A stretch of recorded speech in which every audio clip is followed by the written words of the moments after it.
Uh, Good evening, all. Nice to see you. We're going to get rolling here in a minute. Apologies for the late start here. Once we've got everyone on board, we'll explain the delays, etc. And wow. Anyway, yeah, thanks for joining us on this Friday, April Fool's Day. There's no fooling you. This is just a good lineup. It is, though, the 7th anniversary of my owning Kensington Wine Market, so that's kind of fun. Little known fact, I closed the deal to buy the store on April Fool's Day. It just happened to be the first day of April, and that's how that stuck. But there was no genius behind it. In fact, there might have been a distinct lack of it. But anyway, so we have that to celebrate tonight. I have a special guest host with me tonight, my good friend, Mr. Doug Page. Doug has stepped in to join me. I'll explain. I've still got people trickling in here, so good evening, everyone. But yeah, we'll get to that in just a second. But I hope you've all got your whiskeys. I hope you're all excited for a cool lineup, and a lineup that I must add that has a hell of a lot more sherry in it than I thought it would. It's something that we didn't even consider. These were just bottles that we didn't have a lot of, and rather than just let them disappear as they often will, we wanted to open them and hold bottles back for a cool tasting. So this is our second FOMO tasting. There actually will be a third. I've already started holding back bottles, got a little stash going for the next edition of FOMO. So yeah, it'll be cool. This almost could be a Mike Brisebois tasting, except he's not the Burn Stewart guy anymore. He's a freelancer, and as best I can tell, a TikTok entertainer. I think he's transitioning away from whiskey into just acting and recording funny videos. I mean, that's what I'm seeing on social media, but I don't know for certain. Anyway, I think we should get rolling. Doug has been kind enough to put the lineup together for you. I'll read it out real quick for everyone. We're going to start with the Tobermory 17, and partly this is so you can put him in the glass, let him breathe. We're going to start with the Tobermory 17, move on to the Glenmorangie Tale of Winter, then Deanston 2008, Bunnahabhain Aonadh, Bunnahabhain 2008 Manzanilla, Bunnahabhain 18, GlenAllachie 18, and Laphroaig Cairdeas. And if that was too quick for you to catch it all, we don't want to put that to the waiting room. We want to put it to everyone in the meeting. I've just fired it back into the chat, and I'm also sharing it for those who might be watching on Facebook, which incidentally, back into the chat, and I'm also sharing it. We always get that little echo. I have to remember to go in and actually get Facebook properly set up so that I can try to monitor as the tasting goes on tonight. So before we get rolling, I started talking and explaining about this, but didn't quite get to it. Kurt was supposed to be my co-host on this tonight, but he's had a bit of a family emergency come up. He's okay, but he's not going to be able to join us tonight. My good friend Doug Page was able to join me, which is doubly good for us because I am also currently home with COVID. Day 4, I'm pretty good. I'm not as bad as certainly I could be, but my smell is not what it should be right now. I've not lost my sense of smell, but it has been severely dulled today. We should say almost all of the whiskeys have the same smell to them, which I know is not an accurate representation of reality. So that's why we're using Doug's notes tonight. And certainly we hope that the rest of you guys will fire your thoughts into the chat. Kevin, I too hope that this is not long-term. I don't expect it is. I'm just a bit congested. I've been a bit tired.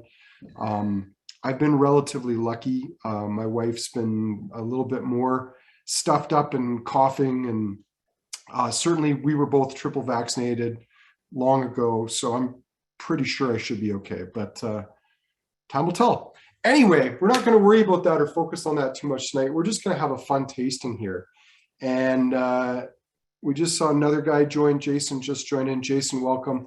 You probably can't see the chat, so I'm going to fire it in there one more time. That's the lineup for you. But Doug, thanks for joining us. Thanks for being my co-pilot tonight on this this adventure of fear of missing out. Well, very excited to join you. Unfortunately, I won't be able to do any guitar solos midway through the tasting, unlike Kurt, but I will do my best to keep up.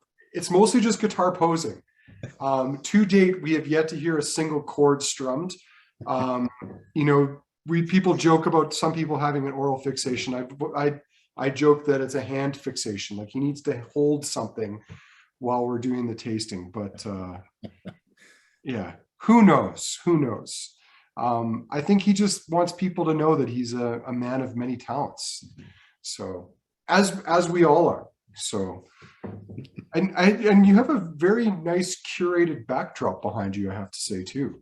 Well, it used to be curated with a bunch of whiskey bottles, and then I realized that for my day job, that probably wasn't quite as professional as it should be. So, well, you got to do what you got to do.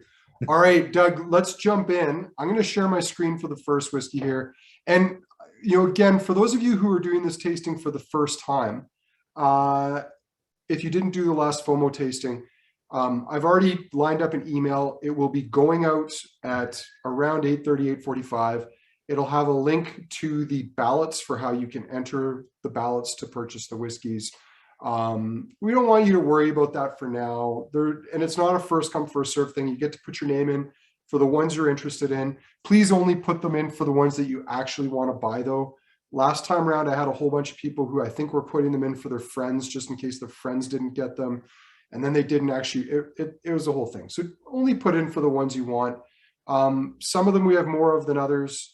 But we have a little of something from everything in the lineup tonight available. So we'll share prices and everything with you as we go. But starting off on the island of Mull with the Tobermory 2004 17-year-old.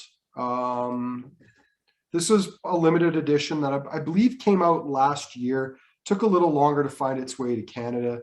Bottled at 55.9%.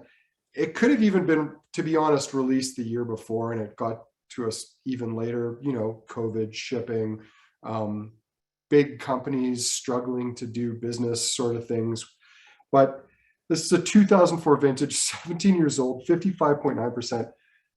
I know I should be getting something on the nose, but all I get is like barley and sour.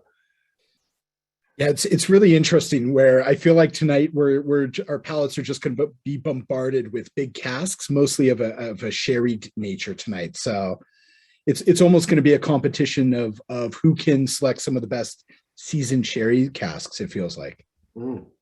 Well, Doug, once again, I mentioned I'd be leaning on you a little bit. We could talk about Tobermory, Island of Mull, you know, charming little distillery built around a tiny little harbor. The distillery's tiny, although I think they've been working to expand it a little bit. Incidentally, the city of Calgary takes its name from a little white sand beach around the island, Calgary Bay. Not really relevant to the whiskey, mind you, but a nice little fact. And this is the oldest distillery bottling we've seen at Kensington Wine Market for quite some time from the distillery. And I'll be honest, this is my first time trying it, and unfortunately trying it without my olfactory senses. Yeah, I mean, there's big, sweet sort of like, you definitely get a lot of sherry there, probably some first and second fill in there. And Tobermory is always interesting, not only because they have some significant water issues on the island. So once every 10 or 15 years, they actually have to shut down sometimes to do renovations, let the aquifer get back up. But also with some mix-ups around often putting Tobermory as Laphroaig and Laphroaig as Tobermory, at least for a couple of stints. So I'm not getting any smoke here, so I'm assuming this is a straight Tobermory. Just firing the order in the chat. I know we've had a couple more people join a little late there, just so that you've all got it. Yeah, I agree, Doug. So the good news is my palate is medium tonight. I don't want to say it's good. It's medium.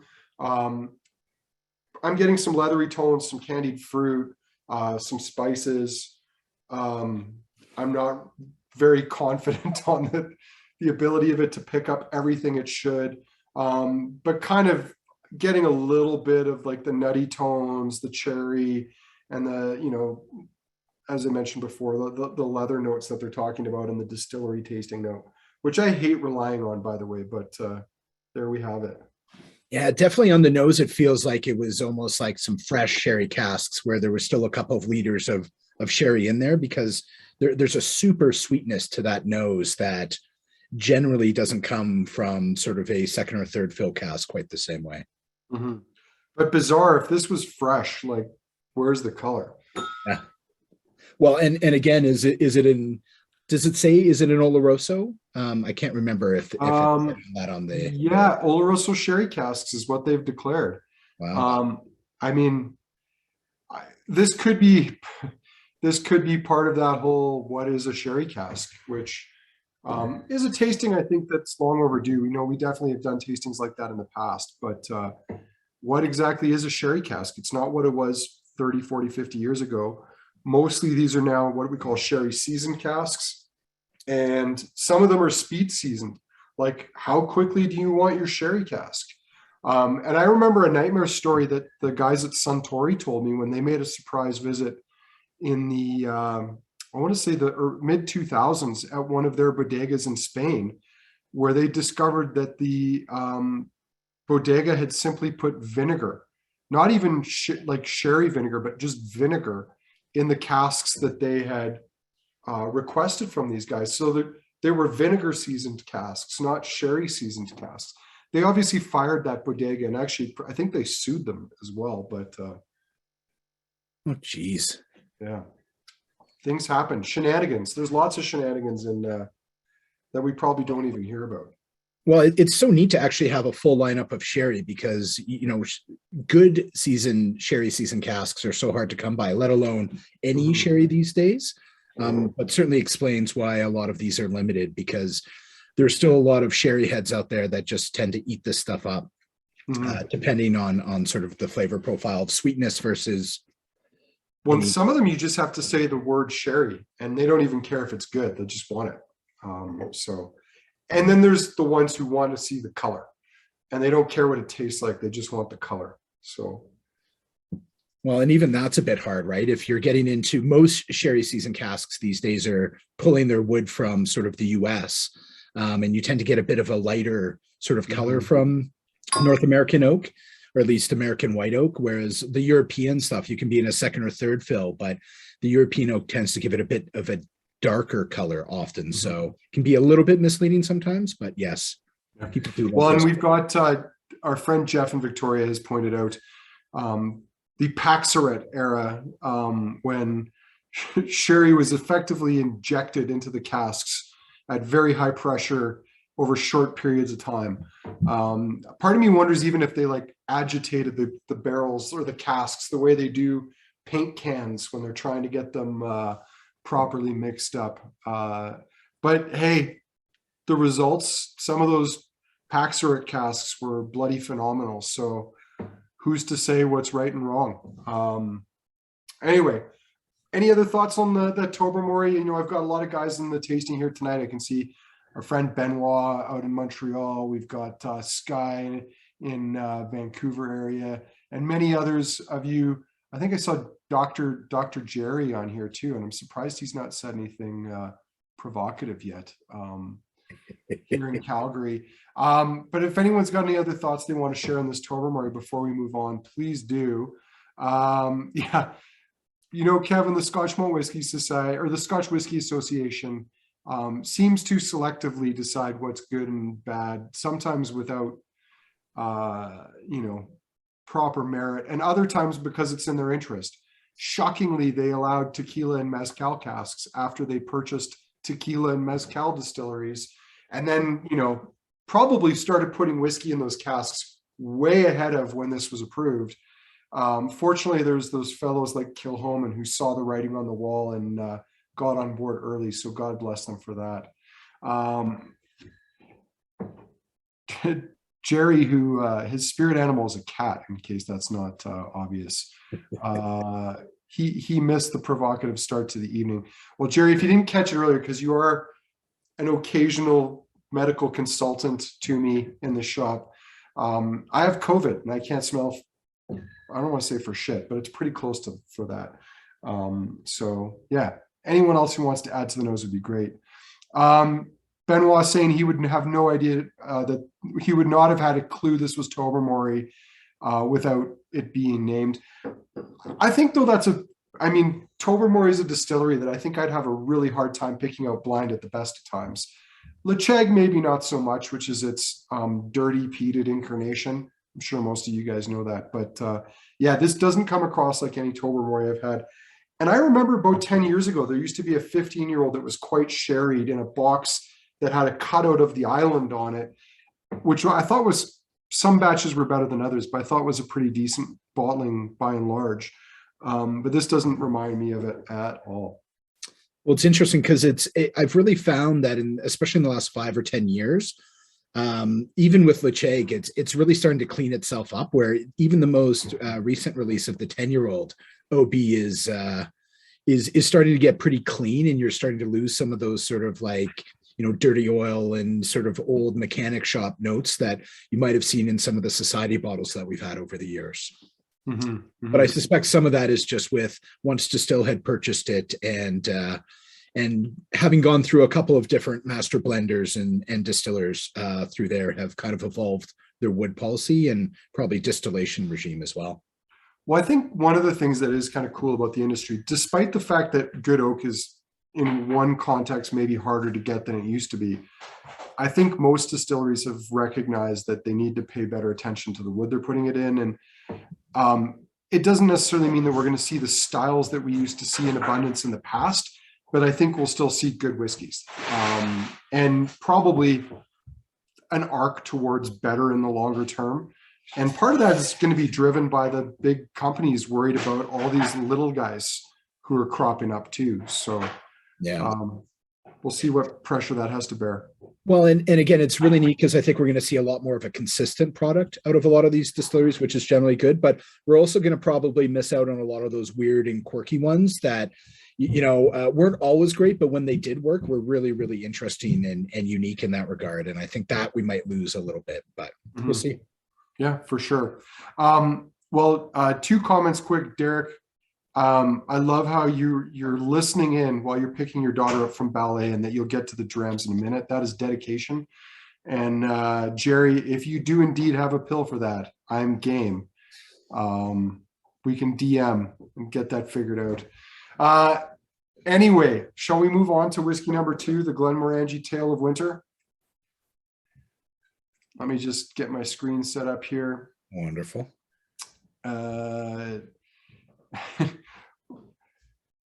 Just leave that comment alone. I feel not even go there.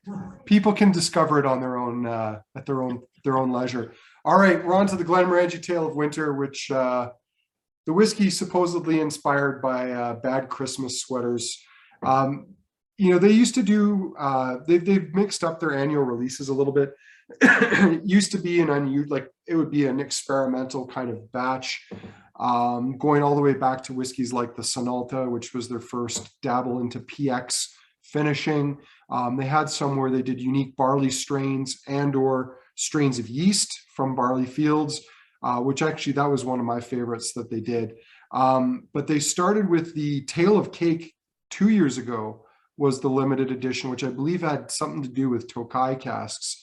And this time around, the Tale of Winter has to do with Marsala casks. And we might as well let you all know what the scoop is on this one, but you can read it there. But it's snowed in at home. Director of whiskey creation, Dr. Bill Lumsden, supposedly began dreaming of this whiskey. I don't imagine there's that many snow days in Scotland, though there can be if Dr. Bill is actually way up north near Glenmorangie, near Tain.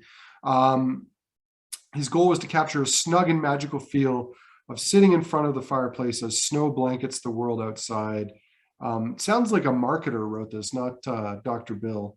In pursuit of rich, radiant taste and wintry aroma, although that might be a bit of a Freudian slip there on my part. He finished the 13-year-old single malt in Marsala wine cask from Sicily.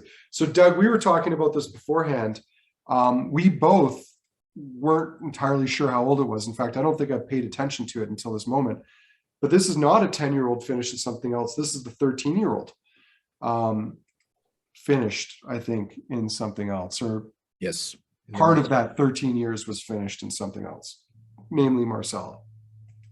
Well, it's so interesting because I feel like Glenmorangie has some of the most consistent distillate. I mean, I know they use a lot of STR casks, and come out with, generally a very, very consistent 10-year-old. At least for some of the 10s that I've had over the years, I get some of the least amount of variance from it. And then a lot of their special releases are sort of taking some of those 10-year-old casks and putting special finishes on them, or even special releases, I think, a lot of the time. So it's kind of neat to see that sort of original distillate that I think a lot of us probably know fairly well, and taking in a couple of different directions. So Sky not so subtly picked up on the fact that that variance thing might have been a little COVID dig. I suspect it was not Sky, but do like that little addition to stirring of the pot.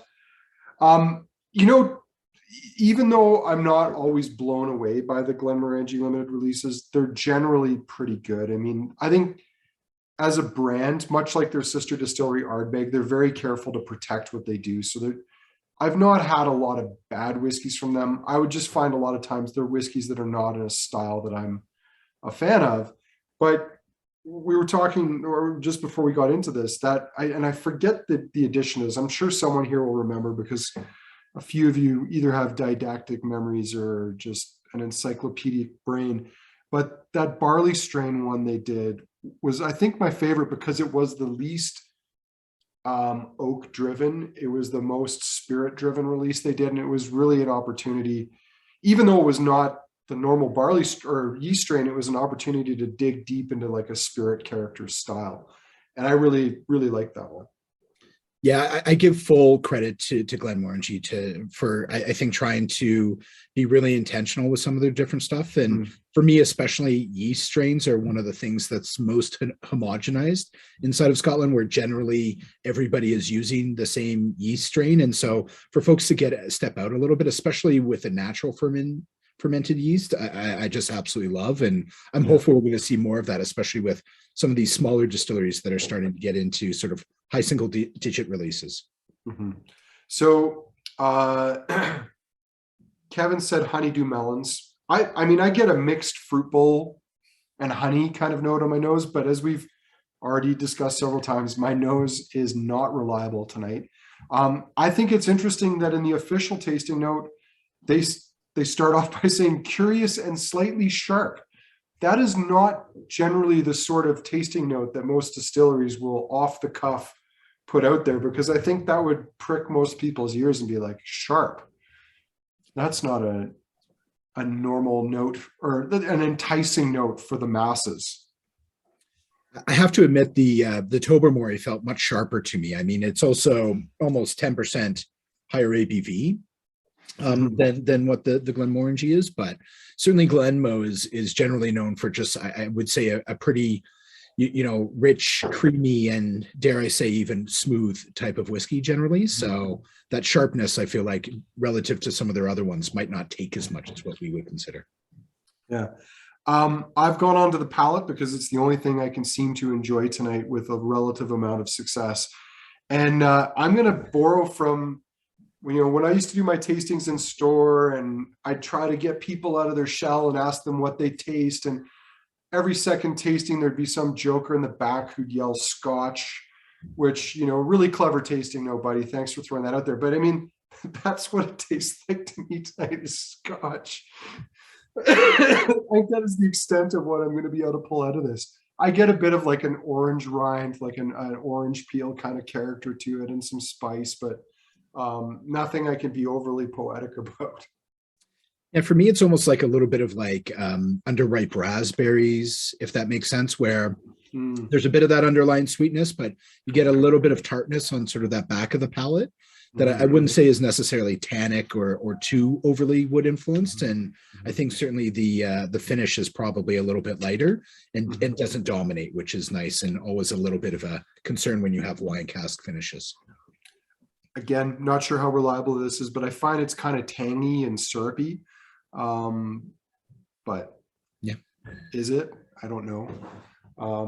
That's just what I'm going to throw out there. But we've got some good notes coming in from a few people. Kevin saying it's a little bit rich cereal malt. He agrees on the orange tone. Orange marmalade for Jesse. And Sky suggesting that the barley edition or the barley yeast edition was either the Alta or the Two Sail. I believe it was the Alta. I think first guess rings true for me, but it doesn't really matter. It's in the past. Can't even get it anymore. Don't worry about it. Back to the distillery tasting note. They talk about slightly peppery, which is often what I think of when I think of Marsala casks. I mean, I've not had a ton of them, but definitely find it has been a tannin forward, peppery spice sort of profile. Cocoa powder they're suggesting, and more spices going towards clove, ginger, and cinnamon on the finish. And it might just be the power of suggestion, but I'm getting a little bit of ginger and cinnamon on the finish. So it might just be hopeful. Like I'm hoping that's actually what I'm tasting, but I'm sticking to it. Yeah. Yeah, it's interesting. I feel like this one might actually be sort of the most distillate driven of the evening that we're going to be tasting, i.e. the one without a heavy sherry finish or original fill on it. So we are definitely heading into cask influence territory.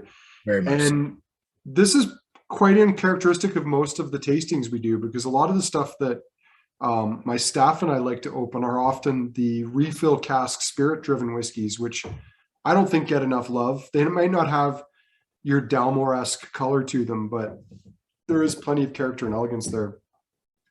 Why don't we use that as our segue into the next one, which is the Deanston 2008.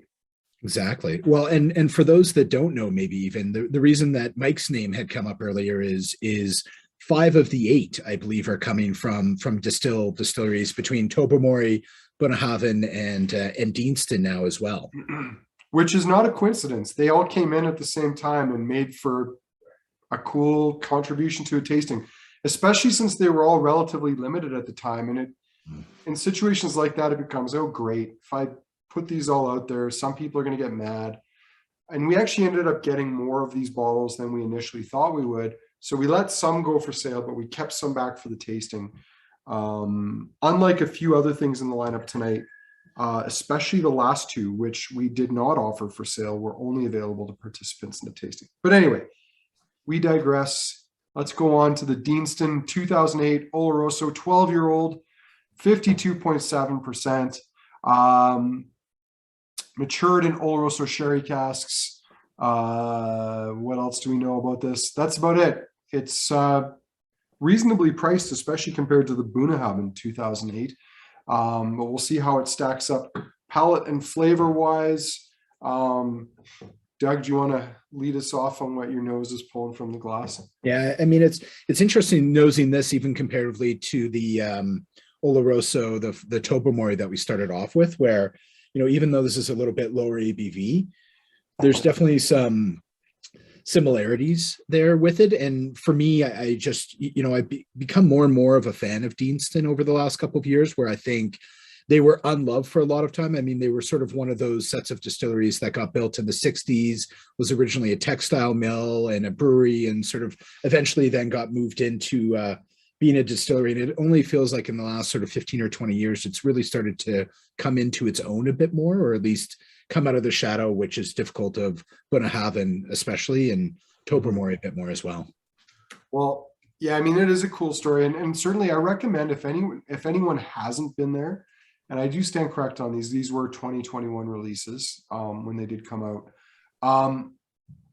The Deanston is a really cool distillery to visit. It, you know, as Doug said, it was a mill for most of its existence. It had its own currency back in the day, which is amazing. It also had the 2nd or 3rd largest water wheel in Europe.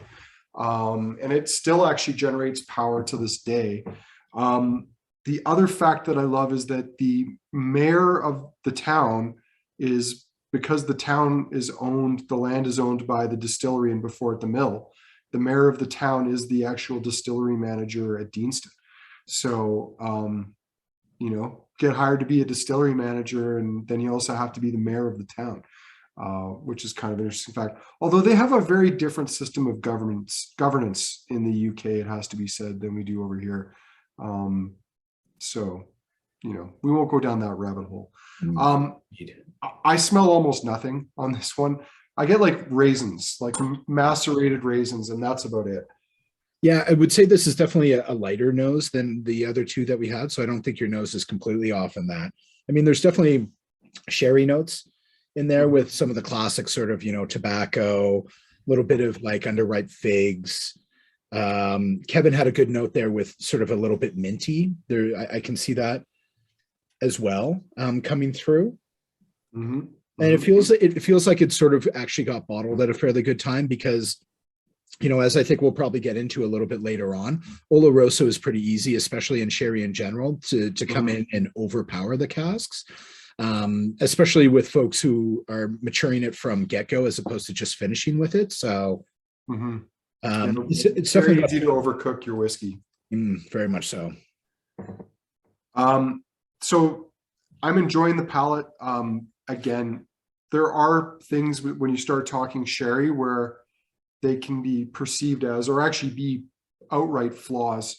I'm not confident in my ability to pick any of those up tonight, but I found it tasty. The distillery tasting note on the nose talks about Black Forest cake, and I get that on the palate, like dark chocolate cream, some sort of sour cherries in there as well too.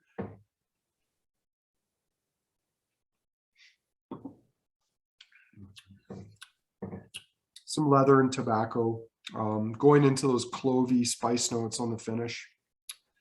But that's all I've got. So please do feel free to fire your notes into the chat. I'll try and catch them as they come out. Derek's saying this is a nice aperitif. He'd enjoy it after a ribeye. I think that might be a digestif, unless you wanted to have it pre-ribeye. But I could be wrong about that. I'm wrong about many things. So says the boss anyway. And stewed plums for Kevin. Derek's not that cultured. I only put on an air that I am. I'm really not that either. At least I don't want to be. And Piper, seems a bit recent years of Bunnas were brought up to an appropriate age, or it seems like if the recent, the Bunnas are not quite what they used to be. They're also hard to come by now. And I think they're overhyped, definitely for what they've been in the last little while. Yeah, like so many distilleries, I think they've struggled to get a lot of sherry casks. And in those early days, it was easy to bottle some sort of high single digit, even low double digit sort of big sherry casks. But I know Aberlour is trying to, like so many folks, I think balance out sort of demand with supply. So, well, and that's also why they came out with the Abuna Alba. The American oak version of the Abuna bottling, which if it does come to Canada, we will not be the first to get it, partly because I picked a fight with Pernod Ricard Corby about 5-6 years ago because they weren't paying any attention to us. And they're still not paying any attention to us, but now it's official as opposed to just due to incompetence or neglect. But I stand behind what I did. It was fun. Incidentally, if you haven't seen it, if you go to the Kensington Wine Market YouTube page, you can see the steamroller video that upset them so much. I believe there were a couple videos, in fact, that might have. Well, there were a couple. Yeah, there was a Jameson one too. It all started, I might as well just quickly say, because most of you won't know, it all started because PR companies working for them kept sending me things they wanted me to promote, even though they just sold everything to Liquor Depot and I never had a chance to buy it. So I took issue with this. I may or may not have found somebody willing to roll over the samples with a steamroller, which was very amusing. And we had the Tchaikovsky 1812 overture overdubbed on it. And then they sent me some Irish samples. So we did a play on, what is it? It was one of those sappy romance movies from the UK. Anyway, it's on our YouTube page. Check it out. It's kind of funny. I had a good laugh at it, which is probably all that it was worth. And I would do it all over again. But anyway, we should try to stay on track here. I will go down rabbit holes and, we might as well keep them to somewhat of a minimum. Doug, would you add any water to that or not? No, I don't think anyone to that. I think this, for me at least, is one of the sort of less cask driven ones, which is not to say that it isn't still, but yeah. And I just appreciate that even if you had won an award for any of those videos, I don't think you would have got up on stage and slapped anybody for making a joke about you or anything else like that either. No. And in fact, I wouldn't get up on stage and slap anybody because that's just not, it's just not in my nature. Though there were some incredible memes to come out of that I've really been enjoying in recent days. But as I think it was Sky Andrews said, it is safe at this point to say that they just, oh no, sorry, it's M, who's M iPad here? It just says mini iPad or MyPad. That's safe to say they hate you. Hate is a strong word, but I would say they've made a conscious decision not to do business with me. So what are you going to do? Let's move into some Bunna. We've got 3 Bunnas to go through here. This one's one I've not tried yet. It's relatively new. Again, I don't know a ton about it because we didn't get a ton of it and we parked most of it or a good chunk of it for tonight's tasting. So I'm going to learn about this at the same time you do. This is the Aonadh from Bunnahabhain, 56.2%. Pronounced Jesus Christ. It is a perfect marriage of the finest port finished and sherry matured Bunnahabhain. So there you go. This is not Aonadh, it is Unuch. Okay. Interesting that they would do a port finish on this. I have to admit, you don't see too many port finishes on stuff, at least these days. And you've been to Porto before, I think, haven't you, in Portugal? I have been to Porto. Porto's a great place. Phenomenal little town. And if you go up the Douro, it's even better. It's very pretty. People are friendly. The food's good and it's cheap. I think the wine's rather cheap too by European standards. Highly recommend Porto and the Douro Valley. And technically, if you're there, the side of the river you want to be on is the south side, which is Vila Nova de Gaia, which is where all the port houses are. It's not Porto. Porto is the other side of the river. Yeah, Porto's amazing.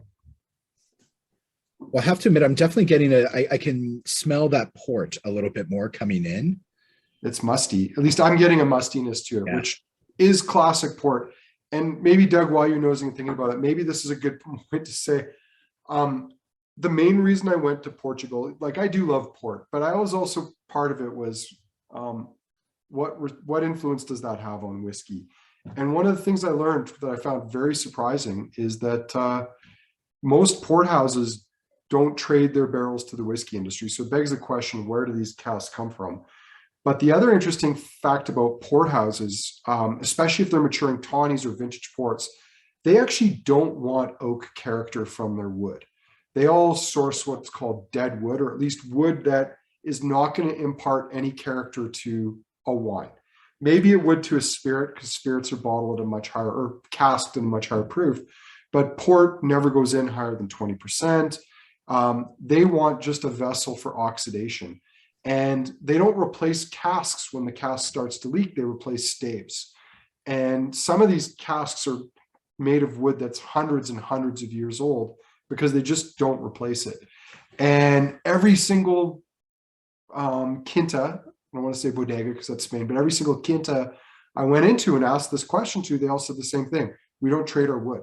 So I don't know where these casks come from. It could come from the lower end ports like the rubies predominantly. But most of the bodegas are not, or the quintas are not selling off their casks. Yeah, I would suspect it's probably some seasoned casks in there, because even when you do have a port finish, I don't remember seeing very many port pipes, which, if memory serves, is about the largest barrel that I think the Scotch Whisky Association allows for maturation. So would be interesting to see if it's actually smaller casks or something a little bit larger where that wood finish wouldn't come in. But for me, even on the palate, I don't know if it's necessarily a battle, but that you can definitely have a port influence where, you know, this might have been second or third fill sort of sherry casks, Oloroso casks that didn't impart maybe quite as much flavor as they were hoping for at a young age, and put it in some port just to add some complexity to it. But because I don't know if I would say these are complementing each other or trying to fight each other a little bit in that regard, at least on the palate. I'm not sure what brand, but I'm getting like children's cherry cough syrup on the palate for this one. And that, I'm not saying that because I've been consuming I've not, because I've not been coughing much over the last few days, just, so that you all know as much as you possibly can about my COVID journey. But yeah, that's just that's all my palate's able to pick up is kind of cherry cough syrup. Now, is anyone getting anything like more musty or any off notes? I mean, that's something that I'm curious about, because I have to say port is the least consistent wood for putting whiskey into that I've come across. I find that most times I hate port matured or finished whiskeys, and it's only very rare that I find ones that I love. Bowmore used to do one called, I believe it was the Dawn, which this is going back a long time now, that I loved. They also had a couple of port matured bottlings, like there was a 16-year-old and then the 23, both of which I liked. But by and large, I do not typically enjoy port matured whiskeys.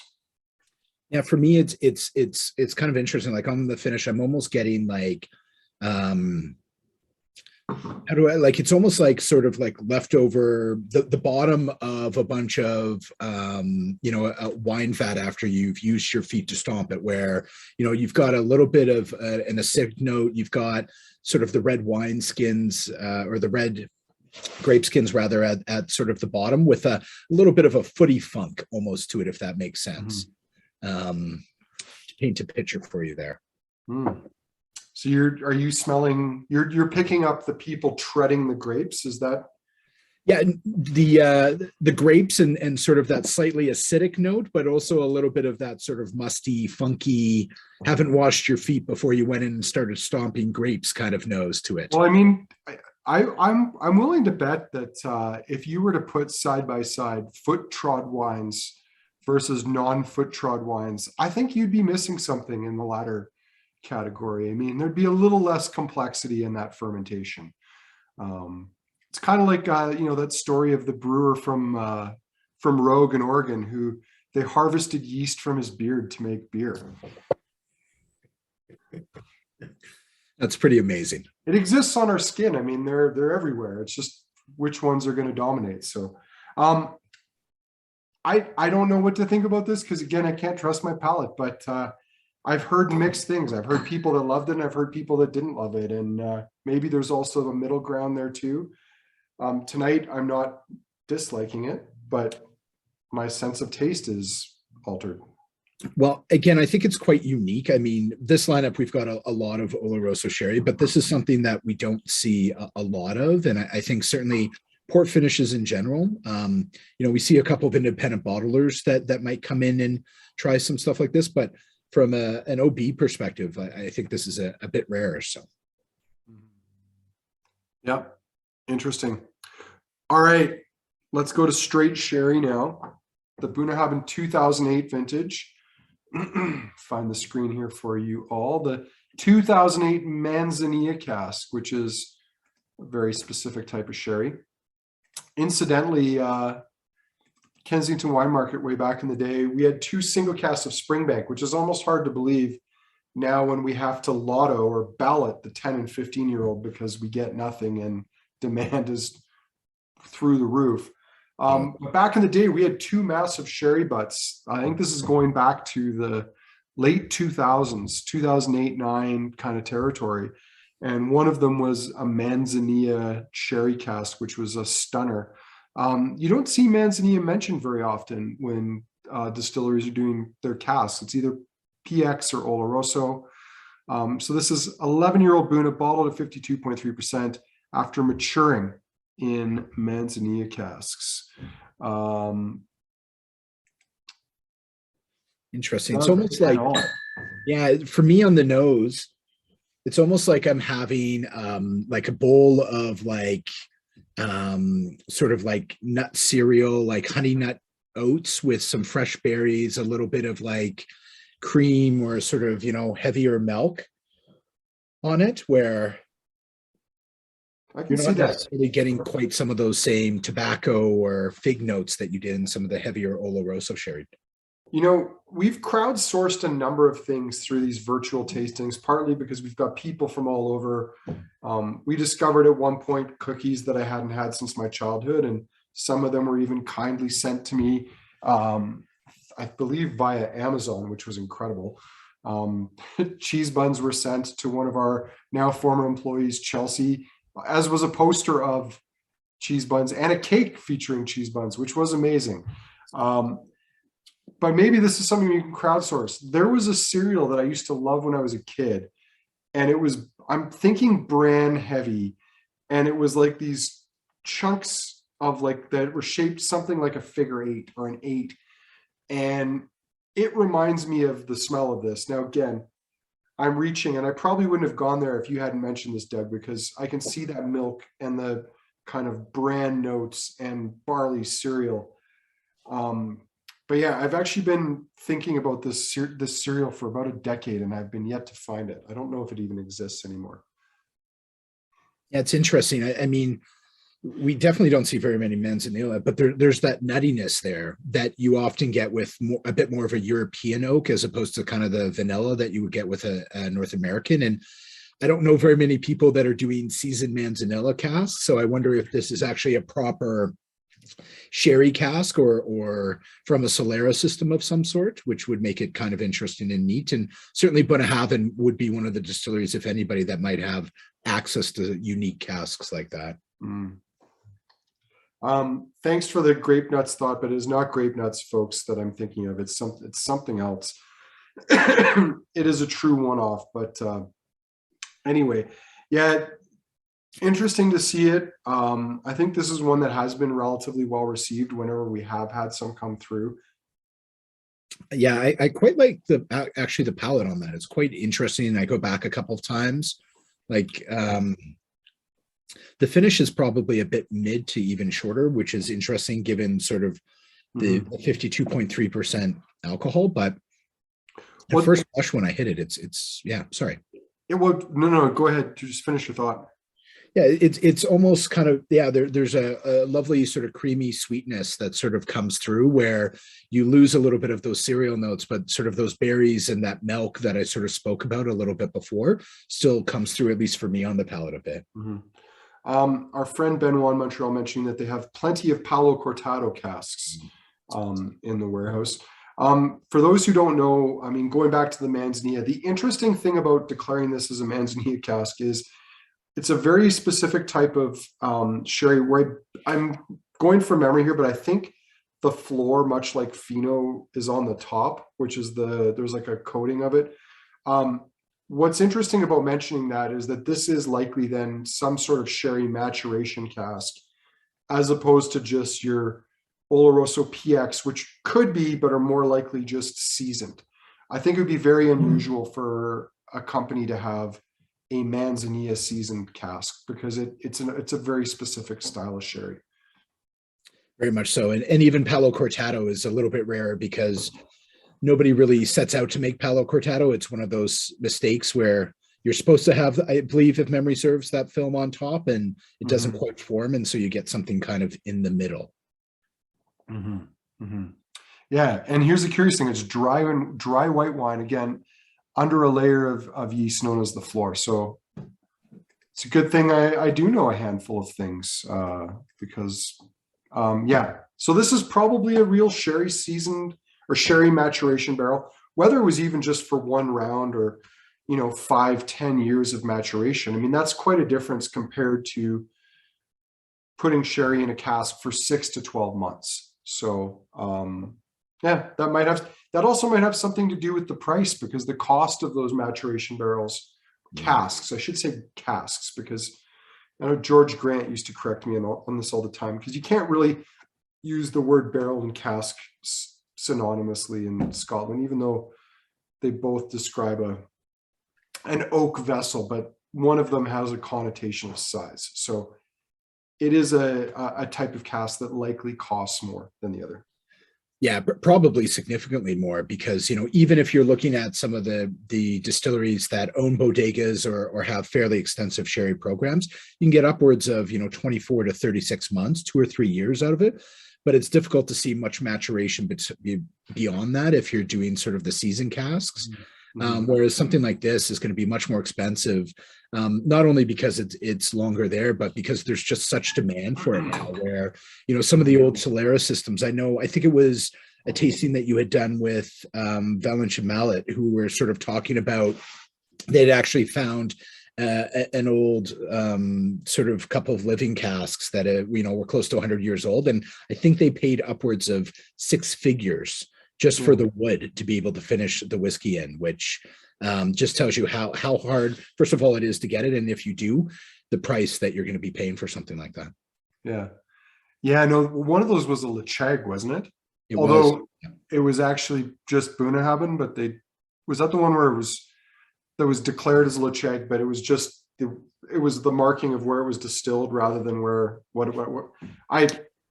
So it was actually, I believe, a Tobermory, but Tobermory they couldn't call it for the distillery, but the distillery itself was there was some nuance to the naming of that, if memory serves. But it was very interesting stuff and quite unique in that regard. Couple of quick comments thrown in here that I think are worth bringing up. Ben Wise clarified for us that Manzanilla is a Fino from Sanlúcar de Barrameda. So there you go. And then Derek chiming in that Palo Cortado is essentially an Amontillado or Fino. Or a Fino, but it loses its floor and then becomes oxidized. So there you have it. Interesting facts for those who want to know. It is probably long overdue, and that's something we can look at doing a sherry, although that would be difficult to do virtually because I don't know how well the sherry would travel, but something we can look at regardless. It'd be kind of a fun tasting to do again. Derek's way too honest. But anyway, let's move on to the Bunnahabhain 18-year-old. For a long time, like this was the distillery's flagship bottling, until it all of a sudden about 5 years ago became rare. Like this used to be around all the time. For the longest time, it came in that really flimsy box. Not that really matters, or, quite frankly, I'd be fine if most bottles came in no packaging whatsoever. But about 4 or 5 years ago, it just started becoming as rare as hen's teeth. And we went from being able to order it almost all the time to getting 12 to 24 bottles a year. So the last time we got this in, we saved some for tonight's tasting. Well, and this is, I would say, one of those ones that for me, when I was getting into, whiskey and Scotch about a decade ago, this was absolutely one of my go-tos that sort of generally was on the shelf, always some lovely sherry notes to it. And, I always thought that Bunnahabhain was one of those distilleries where it often gets crowded out by some of its neighbors on Islay, but for me is just lovely dram often, usually with a lot of sherry influence. Certainly those who have been able to travel there and do some of the warehouse tours can get some pretty cool experiences with it. But yeah, to your point, it just dried up. I think the last time I was there, they had mentioned that they had oversold the 12-year-old many years ago. And thought that they would be able to buy back some more casks, but had some real trouble with it. And also it had increased, I think, their heavily peated versions as well, which had taken up a little bit of the distillery's production capacity, because they've got not only their heavily one that has changed names a couple of times from Moyne into, can't even remember. Or Stisha? And then they also make another medium peated version in between those two that they sell to a blend. I'm assuming is Black Bottle, or at least was Black Bottle, and maybe some others. But again, they weren't explicit with that when I visited last. Mm-hmm. Well, I remember a period back in the early 2010s, somewhere around 2013 or 2012, when Caol Ila was being upgraded, when I went to Bunnahabhain and they conceded that 70% of their production that year was going to Diageo and had been peated to Diageo specs, because Diageo was upgrading Caol Ila and was worried that they wouldn't have enough peated Caol Ila for their blends for Black Label in the future. So they'd basically bought out most of Bunnahabhain's production for the year. So Yeah. Okay, so how I feel like Kalila, just on a side rant here, has been closed for more of the past decade than it's been open for because To make it bigger. Yeah. Yeah. It does beg the question whether or not they could have just run it better and, had more whiskey if they hadn't gone through all this. But now they're building a big visitor center. That's the important part of it. So, Indeed. Yeah. And tourism's where the new value is, Doug. They don't need to sell it out to the masses. They want the masses to come to them and buy t-shirts and bottles from the shop at full markup. So vertical integration. Yeah. I have to admit though, this version of the 18 feels like the old 18 might have been a bit more first fill Oloroso casks. And now we're getting into probably a higher proportion of refill, where some of that heaviness of the sherry I was expecting to come through a little bit more when we were first nosing these before, and I think trying to figure out a bit of a lineup. So, but given a little bit of time and nose, or maybe my palate and nose has already been destroyed by the first 4 or 5 sherry bombs that we've done. But mine was already pre-destroyed. So, but I mean, this to me seems kind of elegant, but I don't know because I can't be sure of what I'm nosing here. One quick comment here, Jeff wondering whether it would not just be better to build a whole new distillery. That I think at this point, that would be whether you could find land on Isla you could have zoned for building a new distillery. The Ardnahoe guys took a chunk. The Elixir Distillers folks have taken a chunk. Port Ellen's reopening. I mean, I'm sure there's a couple square feet somewhere you could build something, but then where do you get your water from? Well, and I think that's the big problem, right? When I was at Ardnahoe last, that's what they said their biggest challenge for locating the distillery, and they're just below, I can't remember the lock's name, right above them, but it was one of the last sources that they were or something like that. That would certainly make sense, given that it was a Bunnahabhain release, I think, or is currently. But it's very challenging to find water on there, and given the fact that Kalila has shut down in previous, at least decades, because of water shortages, certainly would make sense. Sky Andrews is willing to mortgage his 1 square foot of Isla peat to make a new distillery happen. If only we could get thousands of people to do the same thing, many thousands of them. So, and then to get Laphroaig to actually legally turn over the deed to that land. Well, it'll be neat because I think the new Elixir distiller is just a little bit north of Laphroaig, is it not? A little bit north and west of it. So it's a good question. I honestly don't know. I haven't actually looked at. I haven't plotted it on a map, but I'm gonna have to make good on their offer to do a proper Isla tour with them sometimes, because I'm guessing they might have access to things that I do not. Yeah, I would assume so, especially if they get some of their dunnage warehouses and floor maltings up here in the next little while. I'm sure it'll be rammed full of lovely old Kalila and other stuff that they're currently using for all of their different elements releases and Port Ellen's. So yeah, sounds like someone wants to make a true micro distillery. So okay, let's well, actually I don't even know if I've tasted this one yet, partly because why, but the why being my palate right now. Tastes good to me right now,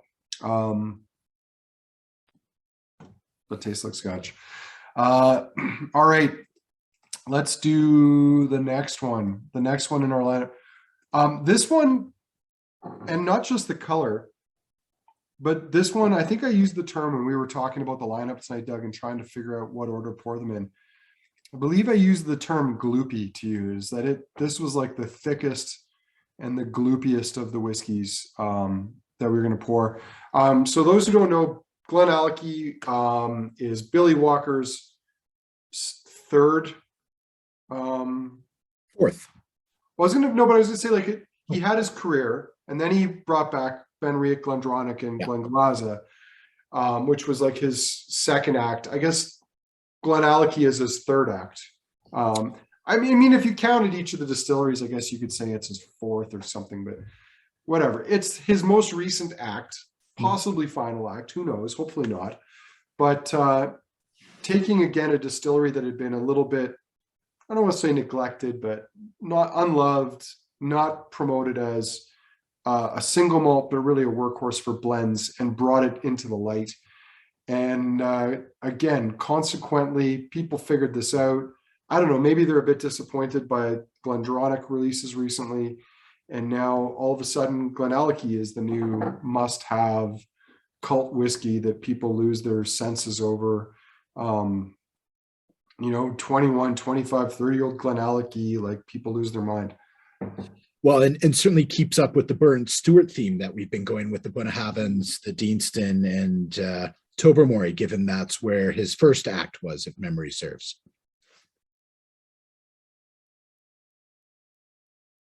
But yes, I know it's as GlenDronach starts moving through a lot of its different expressions and getting into sort of that Billy Walker era, the recipes ultimately change a little bit as the casks do. So it's not quite as consistent, given that they were all closed for a little bit as well.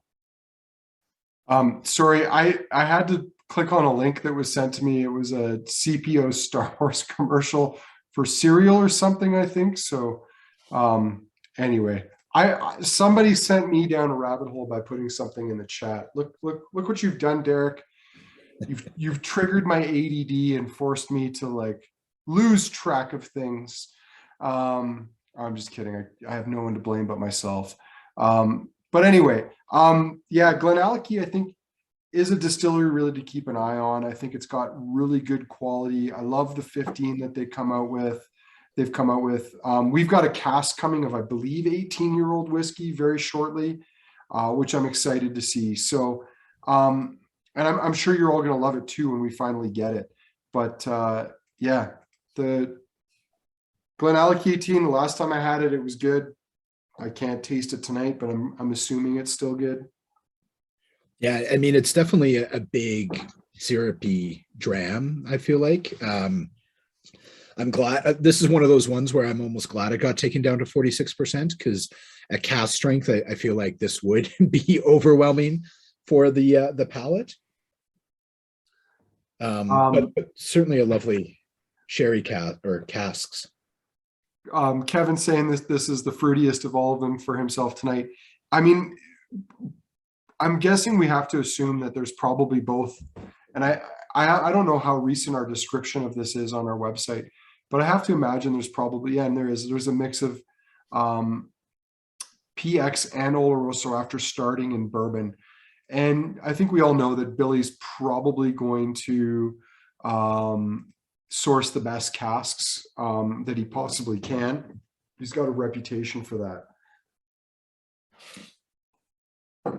Well, and certainly with unloved distilleries, similar to what he did in some of his previous ones, coming in, getting a lot of stuff in new wood and stuff that, really tightening that wood policy, I think is already starting to show some great releases, and I think is only going to continue on with that in the coming years, and hopefully catch up to eventually some of the new distillation, because I know they dropped the capacity significantly. They've really increased the fermentation times.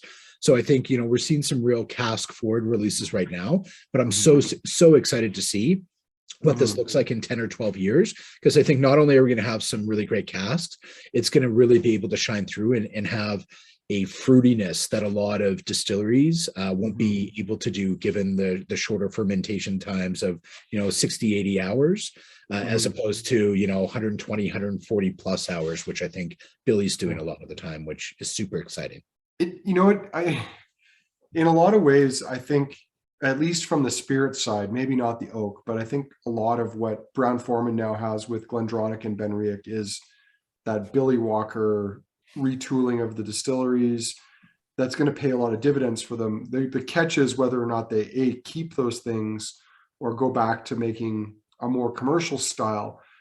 The wood side of things, they probably have not done as good a job as he had done back in the day. But yeah, I agree with GlenAllachie. That is something, I mean, that's going to be his legacy, is the stuff that they're laying down now and have been for the last couple of years. when they've gone back to making whiskey that's destined to be single malt, not whiskey that's destined to be sold in bulk, which even when Billy owned Benriach, some of what they were producing was sold in bulk to Asia, to India and Japan to be matured as Japanese or Indian whiskey. So I'm quite sure he's not doing that anymore.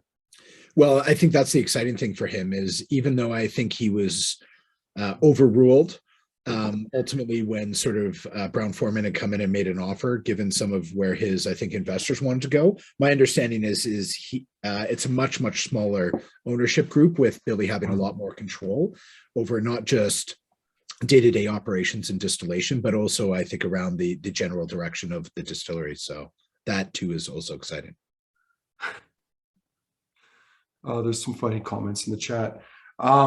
Yeah, I think what you've laid down there is exactly what he did. He didn't want to sell Benriach, Glendronach, Glenglaza. He had to sell them because his backers wanted out. And yeah, this time around it's playing for keeps. I think he wants to see it remain, regardless of what happens after he's no longer there. I think he's trying to build something that'll, retain its legacy. And then the interesting thing is GlenAllachie is not an old distillery. Like I think it dates from the 60s. So it's not an incredibly old distillery, but he's definitely got the ability to put his mark on it, possibly even more so than he did with Benriach and Glendronach. Very much so. People wondering if the Vancouver Island distillery, some interesting back and forths there. Kevin saying this is his first GlenAllachie. What part of this whiskey is supposed to be distillery character? That's a good point. I mean, you're not going to get a ton of distillery character out of a sherried whiskey like this, but not every whiskey that's bottled is intended to be distillery character. Some of it is they're trying to create a specific style. The cool thing about sherry done well is you can still pick up some of that spirit character and that fruit character that comes naturally through oxidation, even with the sherry laid on top. But yeah, definitely they are chasing that Glendronach style and trying to give them a run for their money. Well, and I think even comparatively to what the Bunnahabhain 18 is compared to this 18, it's quite interesting where if I were to have these blind, I might have actually flipped them in terms of thinking this, which I find a bit more, sweeter and bigger sort of Oloroso style is what I would have in my memory for some of those classic Bunnahabhain sort of 18s, which certainly explains why there's a lot of folks out there chasing this right now. Yeah, for sure. Okay, let's move on to the last whiskey in our lineup tonight. Then we're going to have a vote. You'll get a chance to vote on your favorite whiskeys. And yeah, do keep an eye out. We have a superb 18-year-old, I believe it's 18-year-old GlenAllachie cask coming at some point. This is the I guess we've come out of or coming out of the COVID era. This is the shipping is still messed up era. So we committed to the cask at least a year ago now. It's coming eventually, but as are many other things that we've been waiting for months and months and months. There's going to be a boatload of new KWM casks in the spring and summer, partly because they just couldn't spread them out. I don't know. Well, it'll be great. You also have a bit of a special event for the shop, I think, coming up this year. Do you not? We do. We have a 30th birthday. Thanks for plugging that, Doug. And we may have some form of in-person events. We're looking at possibly doing some festivals, smaller than they used to be, but still some festivals built around the birthday. We were going to go back to doing in-store tastings after Easter, but we got Dodge rammed, by which I mean some guy drove a Dodge Ram through our entrance, which has caused issues that reverberate to this day. But yes, we will be celebrating. It'll be different than I think what we'd originally hoped on. But there'll be some cool stuff happening. And there's cool whiskeys coming. We have a 1992 Glenfarclas family cask, which I never thought we would do. But the cask we were offered, and we beat them up a little bit on price relatively. It's incredible. So that's coming. We have a 30th anniversary Compass box coming. That's awesome. It's got Ardbeg in it. That's coming. There's a ton of stuff in the pipeline. It's going to be a good year. Really good year. Okay, last whiskey in the lineup, and then we can have some post chat a little bit here, but we're moving on to the Karches 2021 edition. Laphroaig Cairdeas has become an increasing problem for me because everybody wants it. No one seems to appreciate that we do not get very much of it. Despite the fact that they released 32,000 bottles around the world this year. My description here even mentions the fact that only a dozen found their way to the shop and 2 were open for tonight's tasting. So that'll give you an idea of what's left. Just not to say there's no chance you'll get one, but there's not enough for everyone to have one. We'll put it that way. And the Karches editions, or Doug, you thought you had a different pronunciation. We might let Benoit chime in on this because he spent more time on Islay than anybody. But Doug, you've heard a different pronunciation of it. Yeah, I heard a bit more of, I think, an I in there around a Cairdeas. But again, I think I'd be interested to hear what Benoit had to say about that. Hey, Benoit, I don't know if you want to unmute, but yeah. It's Karches. Karches. Karches. So we're both wrong. Karches. Yeah. Well, there you go. The expert has ruled. We accept his judgment. Thanks for that, Benoit. For those of you who don't know, I think both on Instagram and Twitter, he's rather be on Islay. So that'll give you an idea of where he spends the bulk of his time. But there we go. The Karches 2021 edition. Matured in bourbon, quarter casks, and then finished in PX sherry, bottled at 58.9%. I also had a little bit of, a little dig in here too about in their description of it. They say each year their distillery manager, John Campbell, crafts a limited edition, except he's now their ex-distillery manager because he left to take a job with another distillery on the mainland, if I remember correctly. It's one of the new ones, isn't it? Is it the mainland or is it I'm trying to remember. There were 2 recently announced in Campbellton, and I'm trying to remember where he went. And could be one of the ones in Campbellton. I mean, that's still technically the mainland. It's on a very long peninsula. Benoit's saying Lochley. So no, it is the mainland. It is the distillery built on the farm that Robert Burns spent some time on as a young man. People wondering if I can taste this one. We'll see about taste. But curiously, I did not smell as much as I thought I would, which is what truly told me that my nose was out for the count tonight. Because I would have to assume that I'd get, even with some lovely sherry layered on top there, my signature young Laphroaig note, which is a dirty mop bucket full of Dettol and dirty mop water at the same time. Oh yeah, there's a ton of classic Laphroaig in there in terms of that big peat bomb, but the spirit being so massive that it still comes through. I think with some of the, at least, a couple for me, classic notes are always those sort of like dirty bandages and some iodine and some other things. The good news is I am getting a lot of that medicinal character on my palate. So there is hope. There's hope that my sense of smell and taste will return to its former mediocrity.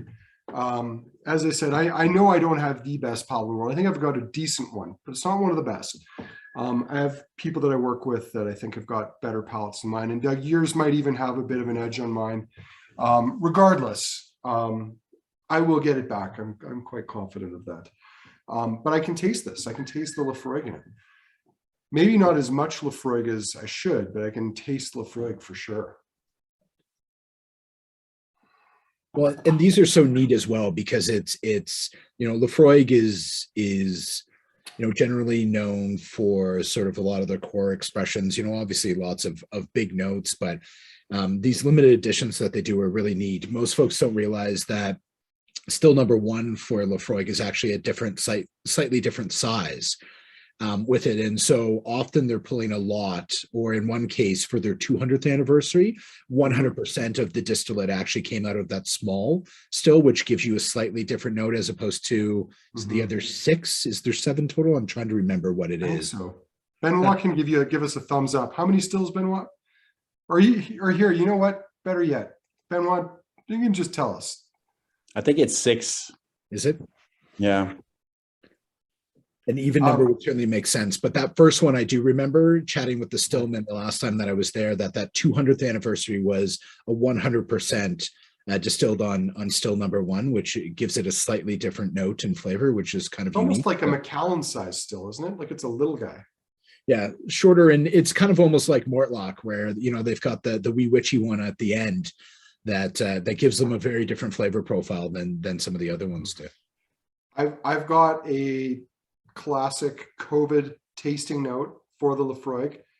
To me, it tastes like eating ketchup chips out of a dirty burlap sack next to a bonfire. That's pretty good. That's what I'm tasting. Thanks to a very Canadian note with the ketchup chips thrown in there. The little virions that are messing with my senses tonight. Yeah, no. Now that I can totally smell those ketchup chips now that you said that, which the PX really I think shines through with. Mm-hmm. I think it's kind of fun. How has Ryan never had ketchup chips before? Seriously, have you never? Do you live in Canada? Did you not grow up here? How have you not had ketchup chips? Wow, there's some serious polarization here. We better pull back from this. We don't need another reason to divide ourselves in this country or on this planet for that matter. Amen. But Ryan, if you get a chance, walk over to 7-Eleven or Circle K or wherever and grab yourself a bag and have it with this, and you'll absolutely, I think, get some great notes out of it. And if you really want to take it to the next level, you can get premium ketchup chips too. I forget what the brand is, but I know Peasant Cheese, our neighbors, sells fancy ketchup chips through their shop. They're awesome. They're really good. But I mean, so are the cheap ones. The cheap ones are great too. Well, and unfortunately, I do have to disagree a little bit with Jeff in terms of him saying don't ruin your palate. After drinking 8 heavily sherried or cast whiskeys, if you still have a lot of palate left at this course of the evening, then you are truly a better palate than me in that regard. So, and the cool thing for literally everyone taking part in tonight's tasting, you all have better palates than I do tonight, 100%. So kudos to you on that. Well done. Also on the point of like cheap chips that are awesome, I can't keep them in the house anymore, but like Doritos Sweet Chili Heat, sometimes you just need a hit of that sweet chili heat. That's all I gotta say. Okay, I'm gonna fire up the poll here. So you guys get a chance to vote for your favorite whiskeys in tonight's lineup. We'll just let that we'll let people discover those on their own. There's some good lines there. Anyway, the poll is up. You've got about 4 or 5 minutes. Now is a great time. If anyone has any questions they want to ask, fire into the chat. We'll try to pick those out from the other lines that are sliding around out there. Doug, I got to ask, because you don't get to vote. So we've got 8 whiskeys in front of you here tonight. Before I ask what your favorites are, were there any surprises? Yeah, that's a great question. It's for me, one of the ones actually that was a surprise was the Bunnahabhain Manzanilla cask, where I thought it was really, really neat. And I've had some in the past that can be quite polarizing and sort of that nuttiness coming through kind of almost too much, where it completely is out of balance with the sweetness that can often come there, but sort of that dryness and nuttiness sort of often comes through and can get out of balance on my palate. I actually thought the nose was nice and the palate was actually quite lovely on that one. So that one was a lovely surprise. And maybe it was the fact that my palate was a little bit more worn, but by the time that I got to the GlenAllachie 18, I actually thought that was a really nice, rich, sort of big whiskey that, again, I don't know if I would be able to handle it all night at cask strength, but at 46%, I thought was really lovely. And, I'm always a bit of a sucker for a nice, big sherry Laphroaig, not only in terms of, at the end of the evening being able to enjoy that, but, increasingly we're seeing a little bit less of Laphroaig, and certainly some prices continuing to increase, especially from some of the independent bottlers. And so it's always a nice treat for me to be able to enjoy some of that as well, I would say. So, but overall, very nice. What about yourself? Well, without being able to have any degree of confidence or certainty, the ones I found most agreeable to my palate tonight were the Bunnahabhain 18, the GlenAllachie 18, and the Karches. I thought they all seemed well put together, but again, with big gaps in being able to pick up certain notes and aromas, which frankly, I'm not even certain of what I'm missing out on. I hope the Laphroaig Karches is as good as it's kind of left me the impression that it is tonight, partly because these Karches releases are an increasing frustration for me, along with some other things like Ardbeg and Springbank, because there's not even remotely close to enough to keep people happy. And then it becomes a matter of like, how do I dispose of these equitably without people just assuming that I'm looking after friends and no one else, which is not what happens. So yeah, if the Laphroaig Karches is as good as I worry it might be, then I'm kind of disappointed. I kind of hoped it would be bad. Well, and I know, like, even with some of the 10-year-old cask strengths that have come out over the last year or two, there's some of them that have almost been a bit singular in terms of their complexity, where there's obviously a big peat note, a little bit of a medicinal hit, but not quite the ability, I guess, to hit all the different points on my palate. Whereas, with this one, it feels like I'm getting, a big sweet hit. I'm definitely getting the medicinal side of things and a little bit of dryness with the bandages that I mentioned a little bit on the end, where there's definitely some wood there from the quarter casks, but certainly not out of balance with just how massive everything else is as well, which is always nice. I guess one last one. Was there anything here that, I mean, you can be honest, like most people have voted, you're not going to swear anything. Was there anything that just did not work? Be blunt. Be blunt. Yeah, Dad. I mean, it's the I always have high hopes because I'm a huge Laphroaig fan, mostly because of its flaws, not necessarily because of its beauty. Although, again, as I think I mentioned earlier, the 10-year-old Laphroaig right now, the new distillery bottling, I think is quite lovely, super clean, almost reminds me of kind of a Kalila style of peated whiskey, which for me is certainly high praise. But the one that we started off the evening with, was sort of big, but it was almost overpowered by the sweetness of the casks, and not quite as much of a balanced note on that. But I don't think there was anything that was horrible. I'm not generally a massive fan of some of the Glenmorangie stuff, and not just because of some of their brand ambassadors, but I actually thought that the Madeira finish was nice on that as well. So. Yeah. Nothing I'm assuming you're referring to Dr. Bill and not one of the two lovely Scottish chaps in Canada. Oh, no, not the Scottish chaps at all. And yes, maybe not that other guy, just some unnamed individual. Exactly. So okay, I got you. I'm feeling you. Jeff is wanting to ban you from the tasting because of something you said in favor of Laphroaig. Whether that's right or not, I don't know. I'm gonna pick on two people here, and I hope they're okay with this. Because again, feeling like I don't have my own ability to pick out flavors, I don't want to throw that out there. Also, Zach, I think when I first saw you, because your screenshot was a Z, I didn't put two and two together that your name was Zach.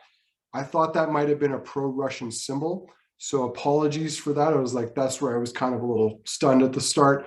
So now that makes a lot more sense and also makes me feel a whole lot better. Not that people aren't entitled to their own opinions, but that whole thing seems rather simple to understand and one-sided. But we won't go down that road.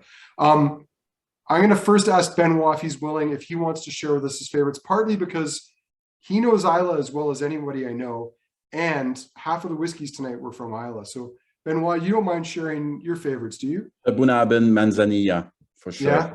Yeah. No brainer.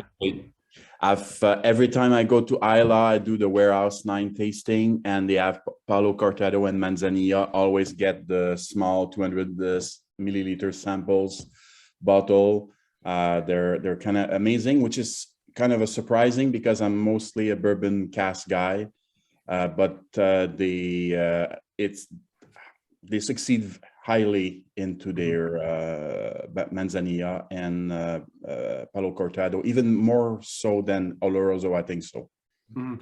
Benoit, I think I might understand why that's the case, because you're talking about like traditional sherry style whiskey, not modern sherry style whiskey. Because I agree with you. I mean, for me, for most distilleries nowadays, bourbon is my go-to because it's clean and it's flawless. Like there's no you don't get off notes from just bourbon casks.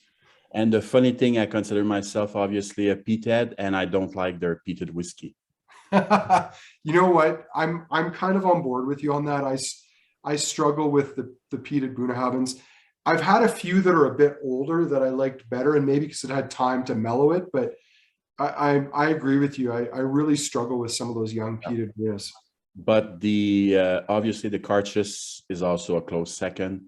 I had a chance of tasting I think it was probably at 46%, the PX Cask, which was a travel exclusive. I was actually going to Isla, but my flight by WestJet stopped at Halifax, and I arrived early, and I went to a friend's house in Halifax, and I tasted the PX Cask at 46%, and it was actually quite good. So actually, I'm very happy to see that they did a cask strength version of it, Karches. Awesome. Well, thanks for sharing, Benoit. As I've allowed someone on the eastish coast. I know I guess technically you are the coast, because the St. Lawrence Seaway is, basically the Atlantic Ocean. Not quite there, but almost there. I'm going to see if Jeff, our friend on the other coast, wants to share his favorites tonight. Hey, Jeff, there you go. Hey, there we go. My favorite tonight was probably the Tobermory. Really? And that kind of surprised me because I'm fairly anti-Laphroaig. And is it because it's got like a cheese bun-esque aroma to it on the nose? Definitely. I don't know. Maybe it was just, I thought it was a really great start of the night, and that kind of just stuck. Cool. I mean, I'm really torn between do I put because we don't have any more of these left. Do I put my samples back in my sample bottles and enjoy them in a few days or a week when my palate's back? Or do I just make a swamp mix of them and enjoy them for the rest of my night? And right now I'm kind of leaning towards the swamp mix because they all taste shockingly similar to each other. That's a 50-50 thing, though. That could either be really good or a really bad blend. Yeah. It may or may not be a good idea given my current situation, but we'll see. Saving them, though, really, are you going to go through like a quarter ounce later and actually taste it and appreciate it? No, mainly because like I don't want to. I've already got enough clutter in my house. I don't need to hang on to more sample bottles. So do you still have sure they're going to be swamped tonight and enjoyed while watching something on Netflix. Yeah. Do you still have a little cask going? I remember you used to have cask going of all the kids' society bottles of memory serves. Yeah, I do, but I've got an 8-liter sherry seasoned cask from Tomatin that's got over 150 whiskeys, mostly Scottish single malts blended into it, married into it. There were many bottlings done in the years past, but in recent years, it's more just been like a maturation cask. And I keep topping it up. And I don't like the Angels are presumably soaking it up. I haven't been in to check in on it in a while. I'm sure there was a lot of Port Charlotte in the early days from the society, a lot of sherry from the cask. So there's some really old stuff. Like there was up to 30-year-old single malts that were married into that thing. So actually I should add this. My wife had Glen Ferguson labels made for me for Christmas. So I do need to do some bottling with it at some point in time here. But yeah, thanks. I really should check in on it. in a week or two when I can taste things again. But yeah. Sorry, Jeff, I don't know if you had a second favorite. I definitely heard the Tobermory, and then we got sidetracked Yeah. there. So I was kind of split between the 18-year-olds, Oh, interesting. GlenAllachie and the Bunnahabhain. And if you had to put a gun to the head of one of those, which one would it be? GlenAllachie. Okay, there you go. But is that the good one or the bad one? I guess I didn't clarify. The Like if you had to shoot one of them and drink the other, which one? I'd drink the GlenAllachie. Oh, so you shoot the Bunnahabhain. Yeah. That got bizarrely dark. That's not really the quickest analogy that I could come to there. So The Bunnahabhain's good, but I think the older ones were a touch, as Doug kind of alluded to, heavier on the sherry. yeah. I without my speculation is if my palate had been where I would have hoped it had been tonight, those two would probably have been the two that I would have expected to do the best. So I probably would have had the highest expectations for them.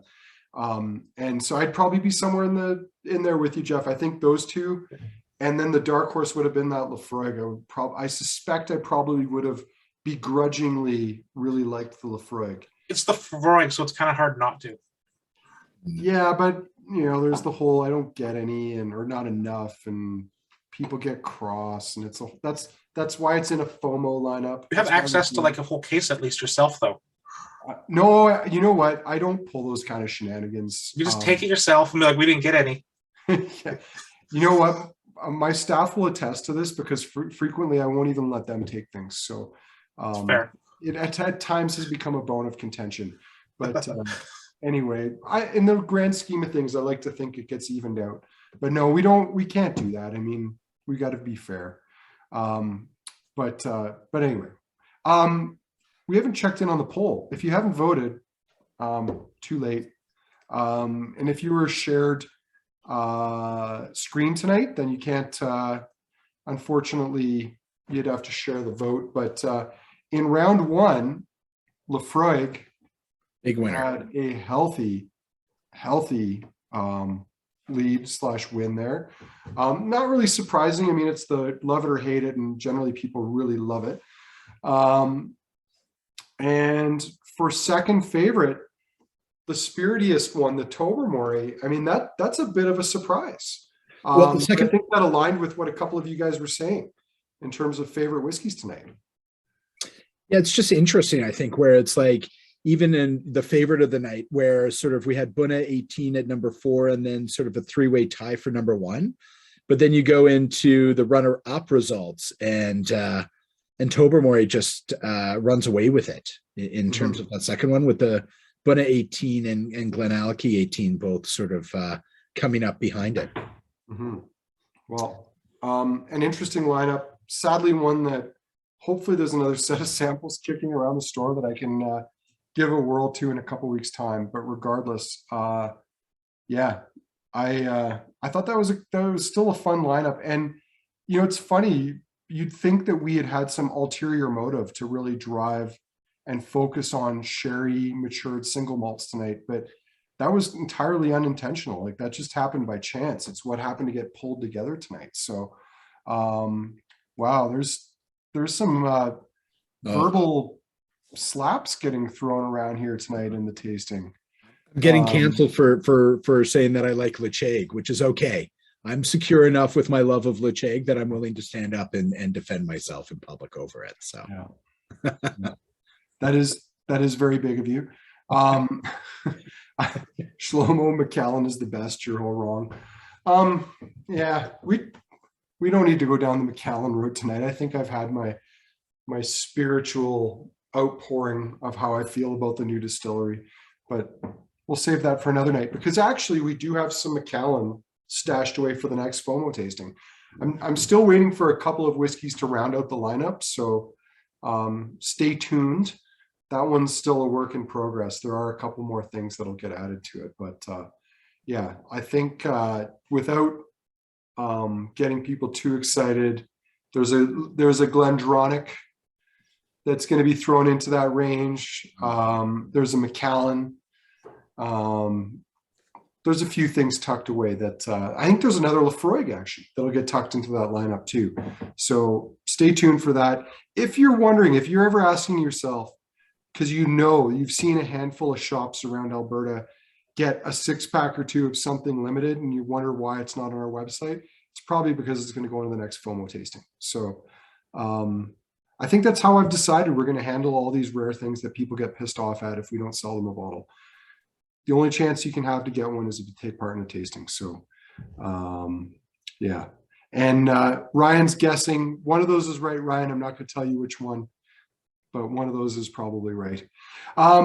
Doug, well, first of all, I have to say a huge thank you to you. I know you were going to take part in tonight's tasting anyway, but called upon at short notice to be the nose and palate tonight, which, and not only you added much more than that. So big thank you to you for that. Of course, always happy to join. And again, I'm sorry for all of the people that I've offended with my Laphroaig comments, but I'm sorry. I am who I am at the end of the day, and so you either love me or hate me. So yeah, you got to be yourself. I mean, and I am myself. I find most Laphroaig undrinkable. I find the odd bottling enjoyable, but yeah, most of it I could take a pass on.